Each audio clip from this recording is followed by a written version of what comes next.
Pavelen. So Yes. I want you to read a scripture, Psalms 16th chapter. Ya. Bapak Ibu Saudara, kita akan baca bersama mulai dari Mazmur pasal 16. Okay.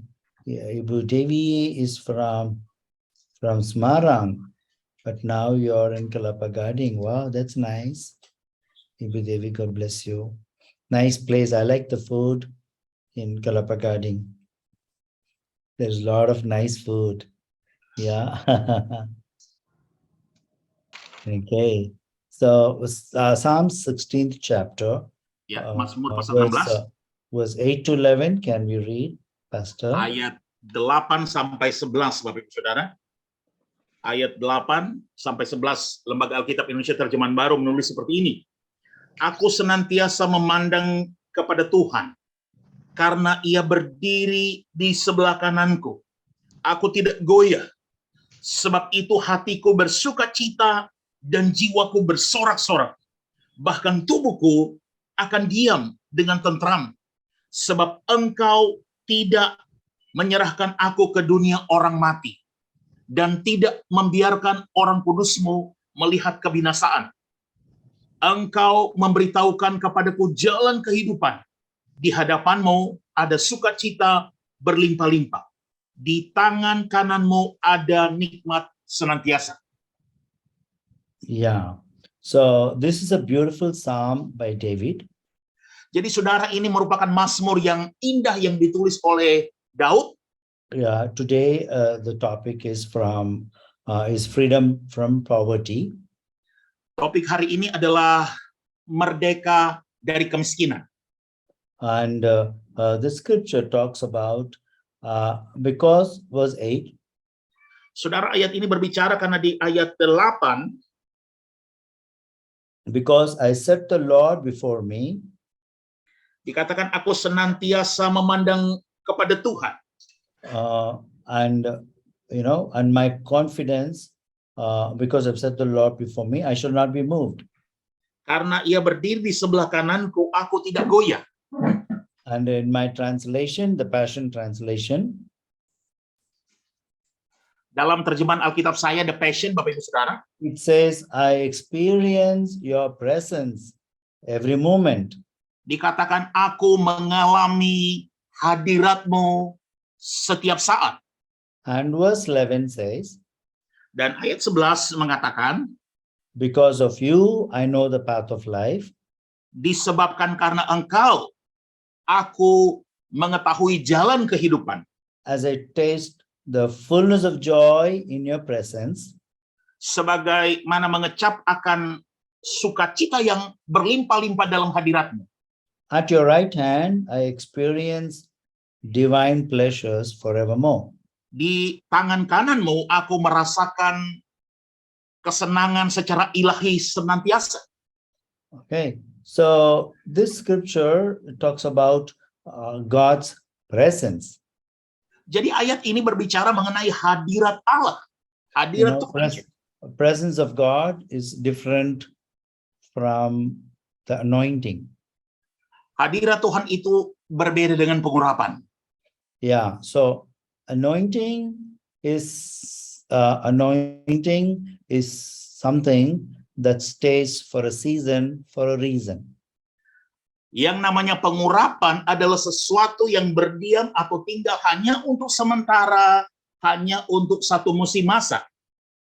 The anointing comes and goes. Pengurapan itu bisa datang dan bisa kemudian setelah itu pergi. The anointing is transferable. Dan yang namanya pengurapan itu bisa ditransfer. Anointing can be carried on a cloth or a garment, or even transferred into a tissue paper. Pengurapan itu bisa dibawa melalui pakaian atau jubah saudara, bahkan melalui kertas tisu sekalipun. Yeah, anointing can be, in the book of Acts, we read 19th chapter, 10-11. They took the garment of Paul and they put it on the sick. The sick were healed. Dan sebagaimana dalam Kisah para Rasul 19 ayat 11 dikatakan mereka mengambil pakaian atau jubah dari Paulus dan kemudian mereka taruh di orang sakit sembuh. Anointing can be can come upon people through the shadow. Pengurapan itu bisa ditransfer kepada orang lain bahkan hanya melalui bayangan sekalipun. Anointing can come upon somebody by touch. Pengurapan bisa datang kepada seseorang cuma dengan kita menyentuhnya, saudara. But God's presence comes only out of intimacy with Him. Tapi hadirat Tuhan itu hanya bisa datang melalui keintiman bersama dengan Dia. God's presence is something that abides within. Hadirat Tuhan itu adalah sesuatu yang tinggal, berdiam di dalam kita. So the anointing is an outflow of the presence of God that is within you. Jadi yang namanya pengurapan itu sebenarnya akan keluar disebabkan karena hadirat Tuhan ada di dalam kita, saudara.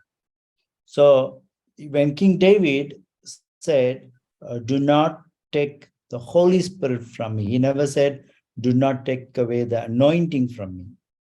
Sehingga Raja Daud berkata, jangan ambil rohmu daripadaku. Dia tidak mengatakan jangan ambil pengurapanmu daripadaku. He also said, cast me not away from your presence in Psalms 51. Mazmur 51, di situ dia katakan jangan lemparkan aku, jauhkan aku dari hadiratmu. He never said, cast me not away from your anointing. He said, cast me not away from your presence. Dia tidak berkata, jangan jauhkan atau jangan lemparkan aku dari pengurapanmu, tetapi dari hadiratmu. So the presence of God is more important than the anointing. Jadi saudara, yang namanya hadirat Tuhan itu lebih penting daripada cuma sekadar pengurapan. I can transfer the anointing when I lay hands on somebody, but I cannot transfer the presence of God. Saya bisa mentransferkan pengurapan ketika saya tumpang tangan ke seorang, tetapi yang namanya hadirat Tuhan saya nggak bisa transfer. Yeah, presence of God comes out of intimacy with God. Hadirat Tuhan itu datangnya disebabkan oleh karena keintiman kita dengan Tuhan. You know, in the Hebrew, there is no word for the presence. Saudara, dalam Ibrani, saudara, tidak ada kata yang dipakai untuk menjelaskan hadirat. They only use the word face to face. Mereka hanya pakai kata muka dengan muka atau wajah dengan wajah, saudara. Face to face with God. Muka dengan Tuhan. So presence of God means to be face to face before God. Jadi hadirat Tuhan maksudnya kita berhadapan muka dengan muka di hadapan Tuhan. So we need to hunger more for the presence, but not hunger for the anointing. Oleh sebab itu kita harus memiliki rasa haus, saudara, lapar, lebih lagi untuk hadirat Tuhan, bukan untuk pengurapan. Saul was anointed. Saul itu diurapi, saudara. But he never longed for the presence. Tapi dia tidak punya kerinduan untuk hadirat Tuhan. Anointing brings the charisma, but only the presence of God brings character. Pengurapan itu pada akhirnya menghasilkan karisma, tetapi hanya hadirat Tuhan yang bisa membentuk karakter kita. Yeah, I repeat that sentence again. Saya ulangi pernyataan ini sekali lagi, saudara. Anointing produces charisma. Pengurapan itu menghasilkan karisma. The more anointing, the more famous you become.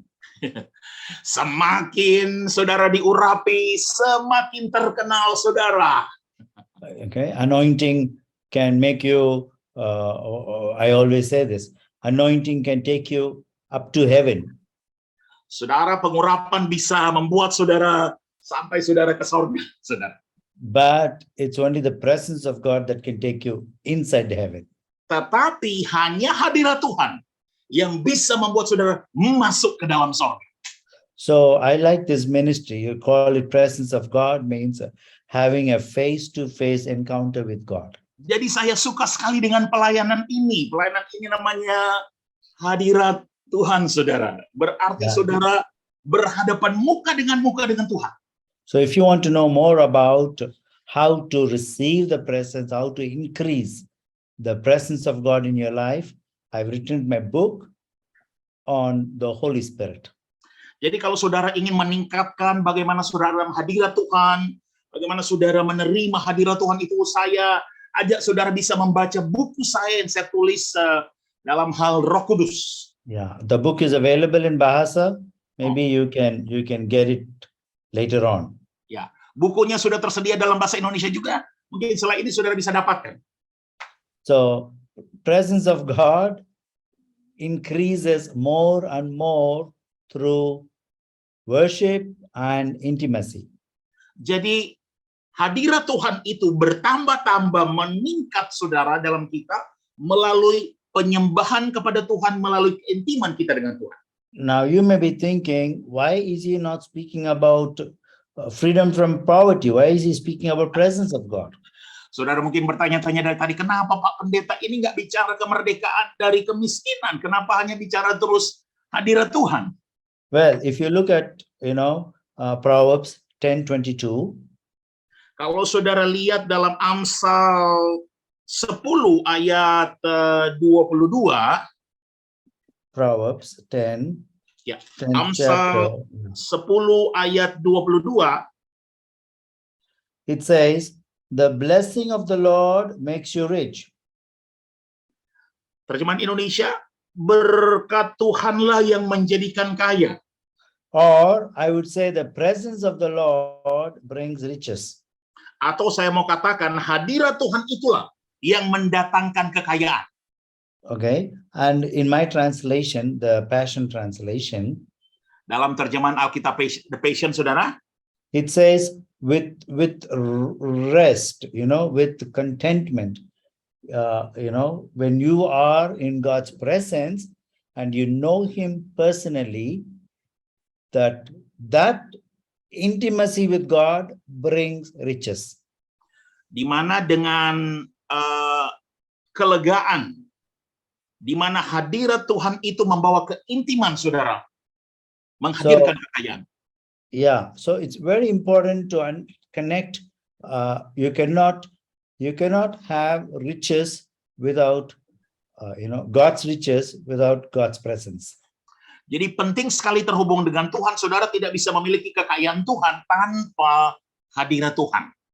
So to be delivered from poverty, we need to come out of the poverty mindset. Untuk bisa keluar dari kemiskinan, kita harus keluar dari pola pikir kemiskinan itu, saudara. Yeah, poverty is not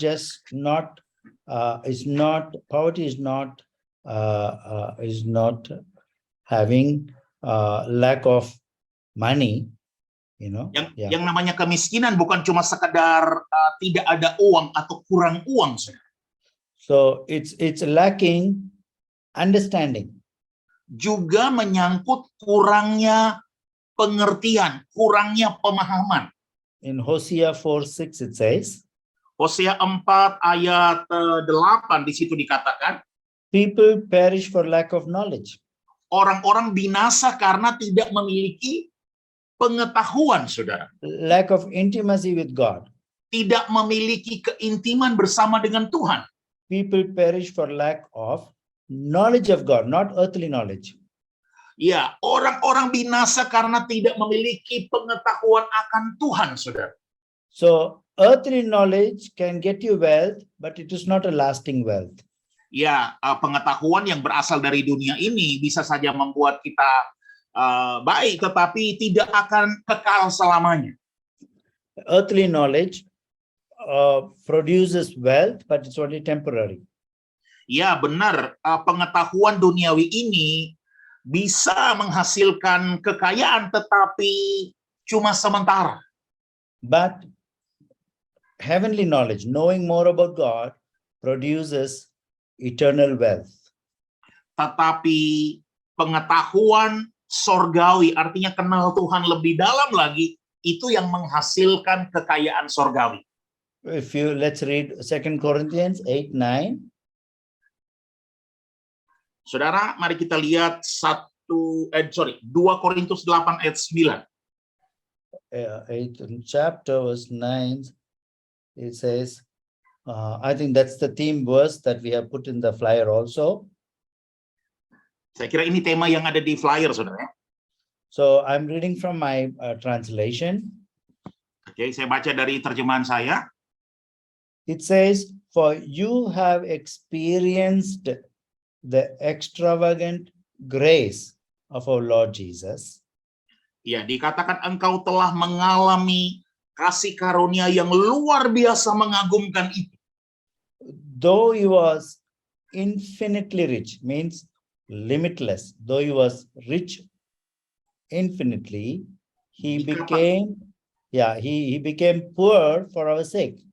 Ya, sekalipun ia kaya, dikatakan karena kamu telah mengenal kasih karunia Tuhan kita Yesus Kristus, bahwa ia yang oleh karena kamu menjadi miskin, sekalipun ia kaya, supaya kamu menjadi kaya oleh karena kemiskinannya.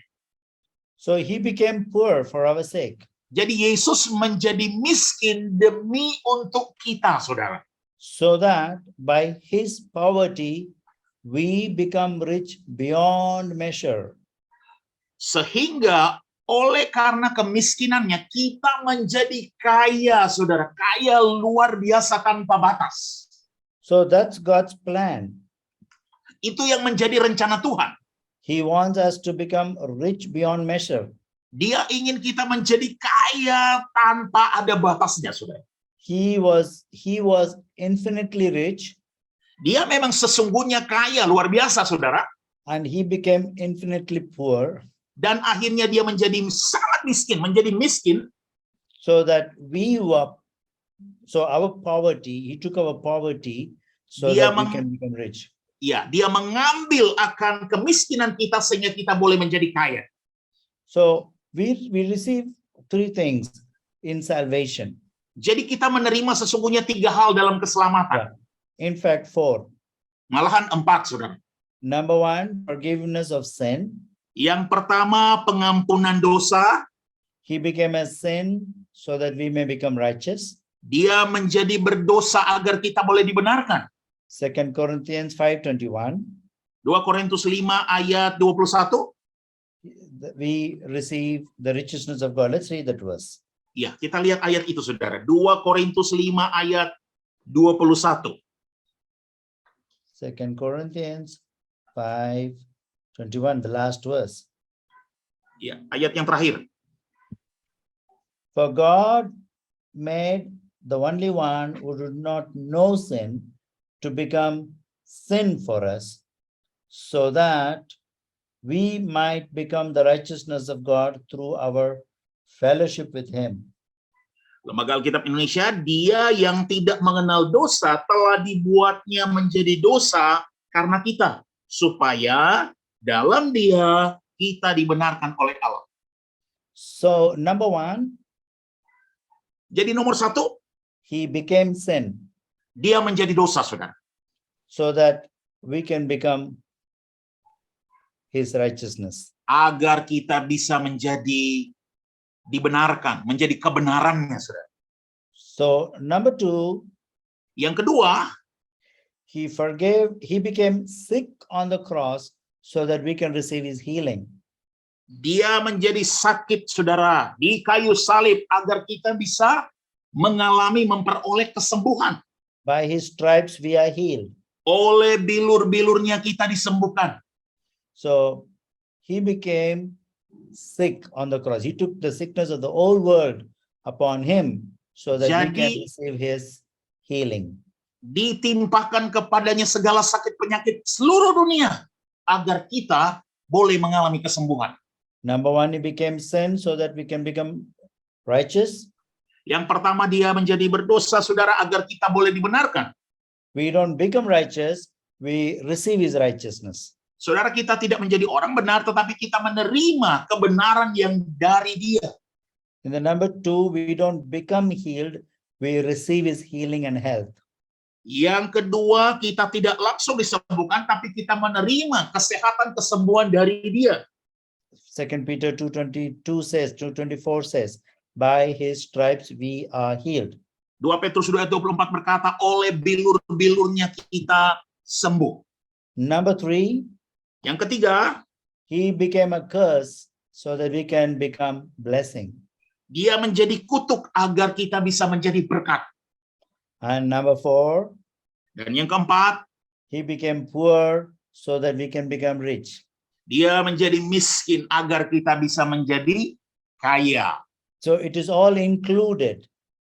Jadi semua itu sudah termasuk di dalamnya, saudara. It is all included as one package offer.